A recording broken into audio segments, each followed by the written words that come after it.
ராமன் எத்தனை ராமனடி. கவியரசர் கண்ணதாசனுடைய அற்புதமான பாடல்.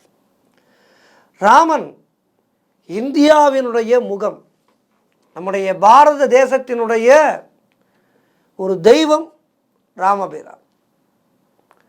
கடல் கடந்து எல்லா நாடுகளிலேயும் ராமருக்கு பக்தர்கள் எத்தனையோ கோடி பேர் இருக்கின்றார்கள். ராமாயணம் என்பது கடல் கடந்து பல நாடுகளிலே, ஒரு சில நாடுகளிலே பள்ளி பாடத்திலே ராமகாதை இருக்கின்றது.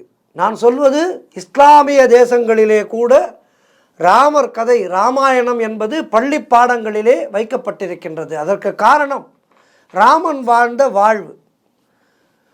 ஒரு சொல் ஒரு வில் என்று எல்லாவற்றிலும் இலக்கணமாக திகழ்ந்து வாழ்ந்தார். ஒரு மனிதன் எப்படி வாழ வேண்டும் என்று நமக்கு வாழ்ந்து காட்டிய உதாரண புருஷனாக இருந்தான் ராமன்.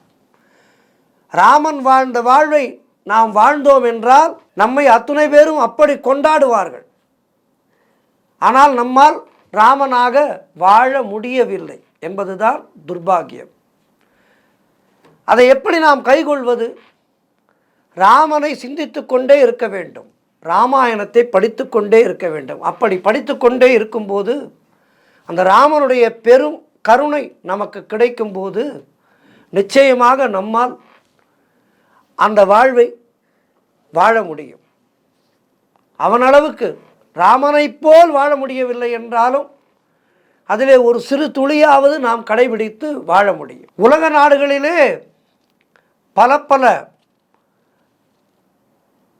கதைகள் இருக்கின்றது. இந்த ராமாயணமே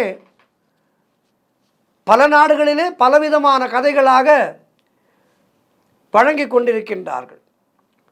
ஹனுமன் ராமனின் மகன் என்று கூட ஒரு சில கதைகள் இருக்கின்றது. இப்படி ராமாயணத்தை அந்தந்த நாடுகளிலே அவர்களுக்கு தெரிந்தாற்போல் நிறைய கற்பனை கதாபாத்திரங்களை எல்லாம் வைத்து ராமாயணத்தை வேறு வேறு வேறு விதமாக எல்லாம் ஆக ராமாயணம் என்று பார்த்தால் ஏறக்குறைய 300 ராமாயணங்கள் இருக்கின்றதாக சொல்கின்றார்கள்.